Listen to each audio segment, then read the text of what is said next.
हरे कृष्णा। क्या सभी मार्ग एक ही गंतव्य की ओर लेकर जाते हैं? कई बार लोग कहते हैं कि आप कृष्ण की भक्ति करते हो, मैं शिव की भक्ति करता हूँ, मैं दुर्गा की भक्ति करता हूँ, तो अंत में तो सभी एक ही मार्ग, एक ही गंतव्य तक पहुँचते हैं। आप भक्ति करते हो, मैं कर्म योग का पालन करता हूँ, मैं ज्ञान योग का पालन करता हूँ, अंत में तो सभी का लक्ष्य एक ही है। तो क्या हम जो भी मार्ग चुने, क्या अंत में उसका जो लक्ष्य है, उसका जो गंतव्य है वो एक ही है? इसका कहने का अर्थ हुआ कि अगर मैं दिल्ली के रेलवे स्टेशन पर खड़ा होकर देख रहा हूँ कि 10 अलग अलग गाड़ियाँ जा रही हैं, तो क्या सभी गाड़ियाँ एक ही लक्ष्य तक पहुँचेंगी? अगर मैंने कलकत्ता का टिकट खरीदा है और मैं कलकत्ता जाने वाली गाड़ी के अंदर बैठा हूँ, तो क्या मैं बॉम्बे पहुँच सकता हूँ? तो लॉजिक के हिसाब से देखा जाए तो अलग अलग मार्ग जो हैं वो एक ही लक्ष्य तक कैसे पहुँच सकते हैं? और अगर अलग अलग मार्ग एक ही लक्ष्य तक पहुँच सकते हैं, अगर सभी मार्ग सही हैं, फिर तो हमें ये भी कहना होगा कि जो नास्तिक लोग हैं वो भी सही हैं, क्योंकि नास्तिक लोग कहते हैं कि भगवान है ही नहीं, धर्म है ही नहीं, तो फिर तो वो भी सही होंगे।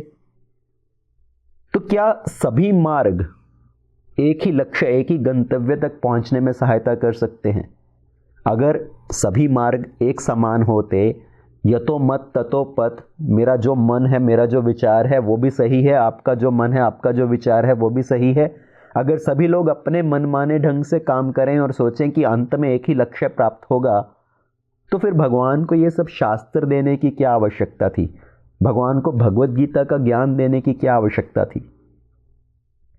भगवत गीता में भगवान क्या कहते हैं?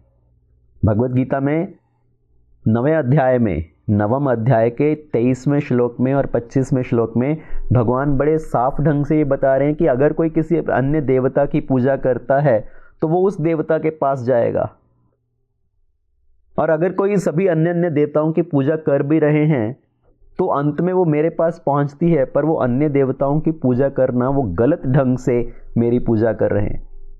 ये अपि अन्य देवता भक्ता ययन्ते श्रद्धान्वितः ते अपि मामेव कौन्तेय ययन्ते अविधि पूर्वकम। तो अगर कोई किसी अन्य अन्य देवताओं की पूजा कर भी रहा है श्रद्धा भाव से, तो वो मेरी ही पूजा कर रहे हैं, पर वो अविधि पूर्वक मेरी पूजा कर रहे हैं, ययन्ति अविधि पूर्वकम। और फिर भगवान कहते हैं यान्ति देवव्रतः देवान् पितृयान्ति पितृव्रता भूतानि यान्ति भूतेज्य यान्ति मद्यजिनो अपि माम। जो लोग देवताओं की पूजा करते हैं वो अंत में देवताओं के लोक में जाएंगे, जो पितरों की पूजा करते हैं वो पितरों के पास जाएंगे, जो भूत प्रेतों की पूजा करते हैं वो उनके लोकों में निवास करेंगे, और जो मेरे भक्त हैं वो मेरे पास, मेरे धाम में आएंगे। तो यहाँ पर भगवान क्लियरली बता रहे हैं कि किसी भी मार्ग को अपनाने का जो लक्ष्य है वो भी अलग है, उनका जो गोल है वो अलग है। ऐसा नहीं है कि कोई किसी की भी पूजा करे, कोई भी पथ को अपनाए, अंत में वो एक ही जगह पहुंच जाएगा। पर कई बार लोग एक और श्लोक का सहारा लेते हैं जिसमें कहते हैं आकाशात पतितम तोयम यथा गच्छति सागरम सर्वदेव नमस्कारो केशवम प्रति गच्छति। कि जैसे आकाश से अगर पानी की एक बूंद गिरती है तो वो अंत में समुद्र में जाकर मिलती है, उसी तरह से चाहे वो किसी भी देवता की पूजा कर रहे हैं वो अंत में तो केशव को ही प्रणाम है। पर इस श्लोक का अर्थ क्या है? इस श्लोक का अर्थ ये है कि वास्तव में जो भी पूजा है वो केशव के लिए है, भगवान कृष्ण के लिए है। वास्तव में अगर आकाश से एक बूंद गिरती है तो अगर वो एक रेगिस्तान में गिरे तो क्या वो समुद्र में मिल सकती है? अगर एक बूंद आकाश से गिरे, किसी सीप के अंदर जाकर गिरे, तो वो उसी के अंदर बंद होकर रह जाएगी। और अगर मान भी लिया जाए कि वो फाइनली कभी ना कभी जाकर समुद्र में मिल जाएगी, तो वो कितनी कितनी देर के बाद। इसलिए भगवान भगवत गीता में एक और श्लोक बोलते हैं बहुनाम जन्मनामन्ते ज्ञानवान मम प्रपद्यते वासुदेव सर्वमिति स महात्मा सुदुर्लभा। बहुत बहुत जन्मों के बाद कोई व्यक्ति इस निष्कर्ष पर पहुंचता है कि वासुदेव ही परम लक्ष्य हैं और मुझे वासुदेव कृष्ण का ही शरण ग्रहण करना चाहिए।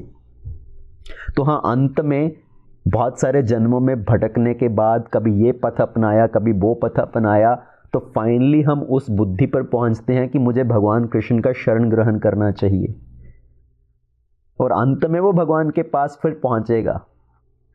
पर अगर हमें ये सुविधा मिल रही है, अगर हमें ये ज्ञान प्राप्त हो रहा है कि हमें भगवान कृष्ण का शरण ग्रहण करना चाहिए, हमें भक्ति का मार्ग अपनाना चाहिए जो सबसे सुलभ मार्ग है, तो क्यों हम इतने जन्म जन्मांतर का अपना समय व्यर्थ गंवाएं? क्यों हम इतने जन्म व्यर्थ गंवाएं?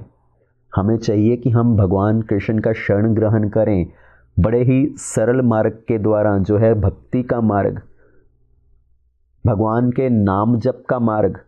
हरे कृष्णा कृष्ण कृष्ण हरे हरे, हरे राम राम राम हरे हरे। धन्यवाद। ऐसे ही और भक्तिमय कार्यक्रमों के लिए देखिए हरे कृष्णा टेलीविजन, और इसे प्राप्त करने के लिए आप अपने केबल अथवा DTH ऑपरेटर से संपर्क करें तथा और अधिक जानकारी के लिए आज ही डायल करें 7666 839 839।